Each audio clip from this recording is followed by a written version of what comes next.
शाह साईं फरमायो आहे दातार दुख कया पाणा मथे मंगणा दातार दुख कया पाणा मथे मंगणा मुंह तर छॾे मंगणा मंगे को दिया मुंह तर छॾे मंगणा मंगे को दिया तॾहिं तो पिया विचां वलह ॾींहड़ा 9th क्लास शागिर्द दिलीप कुमार उनखे आउं गुज़ारिश करियां थो त हू अची पेश करे ॾींहं दर्दनि जा साईं कहिड़ा ॾिनई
मोटी काक कंदिन थे आवरणा ते रंग मोटी काक कंदिन थे लाइच लग खुदा जे जरे पुरदे जंग लाइच लग खुदा जे जरे पुरदे जंग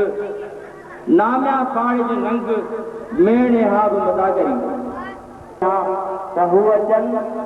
ऐची सतीअ छॾिय काने वेल विहण मथां से हूंदाए पेर ॾहें तिरीअ जो छा साईं जे हिन बैत ते पंहिंजे ख़्यालनि जो इज़हार कनि छा साईं जे हिन बैत ते ख़्यालनि जो इज़हार कनि ऐं नंढड़े शागिर्द 6हीं क्लास जे नरेश कुमार खे दावत करियां तव्हांजे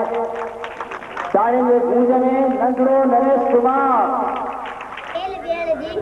मता सही हूंदा आहे पेट लहे फिरीअ जो जनाब सरदार मजलिस मुंहिंजा महिरबान उस्ताद साहिबो महफ़िल खे रौनक ॾींदड़ मान वारा महिमानो ऐं मूं सां गॾु हिन स्कूल में इल्मु पढ़ाईंदड़ शागिर्द दोस्तो अस्सलाम वालेकुम मूंखे सम्झ में नथो अचे त आउं पंहिंजी तक़रीर जी शुरूआत किथां खां करियां न त मूं वटि दात आहे न दाव न लफ़्ज़नि जी ॼाण आहे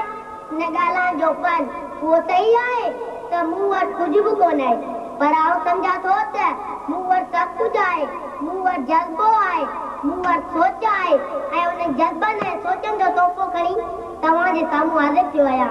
जनाब सदर आउं सम्झां थो त जिन वटि सच आहे उन्हनि वटि सिराण आहे जिन वटि सच आहे उन्हनि वटि सूंहं आहे छो त शाइर उस्ताद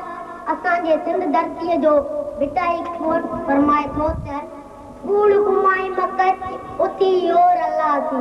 कूड़ घुमाई मकत उथी योर अल्लाह थी कट तूं दगा दिल मां साहिब वणे सच इन ख़ैर उथी अच त सौदो थिए सपियो जनाब सदर उन ई कहा वियो त कंहिंखे चरियो चयो वियो त माने चयो त उहे नाकाम थी विया पर तारीख़ ॿुधायो त न सच जा साथी कॾहिं बि नाकाम न आहिनि थिया